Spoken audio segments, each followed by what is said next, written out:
Hi guys, first of all thanks for being here in my YouTube channel.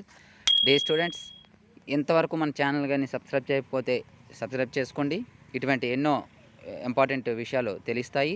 అలాగే ఈరోజు మనకి వచ్చిన matter ఏంటి అంటే ఏపీపీజీసెట్ అనేది నోటిఫికేషన్ మనకు రావడం జరిగింది. మీరు చూసినట్లయితే ఇందులో ఇచ్చింది గవర్నమెంట్ వెబ్సైటు ఈ విధంగా మీకు ఉంటుంది. లింక్ అయితే డిస్క్రిప్షన్లో ఇస్తున్నాను, డౌన్లోడ్ చేసుకోండి. ఇందులో మనకి డీటెయిల్డ్గా ఇన్ఫర్మేషన్ అయితే ఇవ్వడం జరిగింది. చూడండి, ఇందులో మనకి అప్లికేషన్ పేమెంట్ ఒకటి, అలాగే application fee payment status, application course payment, fill application form అనేది ఇవ్వడం జరిగింది. ఇలా పైకి వెళ్ళినట్లయితే మనకి ఇక్కడ యూజర్ గైడ్ అనేది ఉంది. మీకు యూజర్ గైడ్ అనేది డౌన్లోడ్ చేసుకుంటే ఎలా ఆన్లైన్ చేయాలనేది క్లియర్గా అక్కడ ఉంది. యూజర్ గైడ్ కూడా నేను చూపిస్తాను. ముందుగా ఫీజ్ పర్టికులర్స్ ఒకసారి చూద్దాము. ఇక్కడ ఫీజ్ పర్టికులర్స్ మనం చూసినట్లయితే చూడండి, ఇక్కడ క్లియర్గా ఇవ్వడం జరిగింది. అప్లికేషన్ అనేది ఎప్పుడు స్టార్ట్ అవుతుంది అంటే మనకి అప్లికేషన్ అనేది 15th సెప్టెంబర్ అంటే ఈరోజే స్టార్ట్ అవుతుంది. అలాగే ఇక్కడ మనం చూసుకున్నట్లయితే application form will be accepted through online mode only. Online ద్వారా మాత్రమే అవుతుంది. ఆఫ్లైన్ అనేది ఇక్కడ యాక్సెప్ట్ చేయడం దాని అర్థం. అలాగే పేమెంట్ అనేది డెబిట్ కార్డ్ లేదా క్రెడిట్ కార్డ్ లేదా నెట్ బ్యాంకింగ్ ద్వారా చేయొచ్చు. అలాగే పేమెంట్ ఫీజెస్ విషయానికి వచ్చేటప్పటికి మనకి ఎస్సీ ఎస్టీ పీహెచ్ చూసుకున్నట్లయితే 650, బీసీ చూసుకున్నట్లయితే 750, అలాగే అదర్స్ ఓసీ తీసుకున్నట్లయితే 750 అనేది ఇవ్వడం జరిగింది.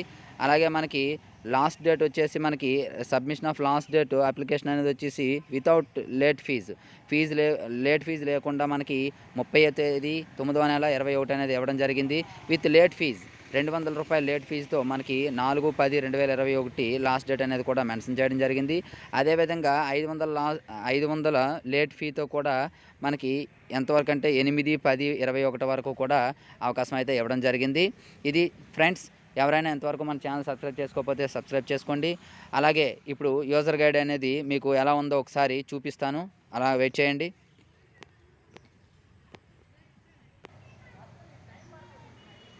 సో యూజర్ గైడ్ మనం చూసినట్లయితే చూడండి, ఇక్కడ అప్లికేషన్ ఫీ పేమెంట్ అనేది చెప్పేసి ఇవ్వడం జరిగింది. అందులో మీరు ఇక్కడ క్లిక్ చేసినట్లయితే క్రింది విధంగా అప్లికేషన్ అనేది ఓపెన్ అవ్వడం జరుగుతుంది. ఇక్కడ చూడండి, ఒక్కొక్కటి మీరు డీటెయిల్డ్గా క్లియర్గా చూసి నింపాల్సి ఉంటుంది. Qualification exam, hall ticket number, అలాగే ఎస్ఎస్సి ఇవన్నీ కూడా ఫిల్ చేయవలసి వస్తుంది. మీరు యూజర్ గైడ్ డౌన్లోడ్ చేసుకున్నట్లయితే ఇవి అంతా క్లియర్గా ఇవ్వండి. చూడండి, ఈ యూజర్ గైడ్ అంతా కూడా ఈ నోటిఫికేషన్లో ఉంది. లింక్ అయితే నేను డిస్క్రిప్షన్లో ఇస్తున్నాను. దాని నుండి మీరు యూజర్ గైడ్ డౌన్లోడ్ చేసుకొని దాని ద్వారా కంప్లీట్గా అప్లికేషన్ అయితే ఫిల్ చేసుకోవచ్చు. ఇంకా ఎవరికైనా అప్లికేషన్ ఫిల్ చేయడంలో డౌట్ ఉంటే కామెంట్ బాక్స్లో కామెంట్ చేయండి. నేనైతే కంప్లీట్గా మరలా కొత్తగా అప్లికేషన్ అనేది ఒకటి ఫిల్ చేసి మీకు చూపిస్తాను. ఇది ఈరోజు ఇన్ఫర్మేషన్ ఫ్రెండ్స్. ఈ వీడియో మీకు నచ్చినట్లయితే లైక్ చేయండి, సబ్స్క్రైబ్ చేయండి, మీ ఫ్రెండ్స్ అండ్ ఫ్యామిలీ మెంబర్స్కి షేర్ చేయండి. Thank you.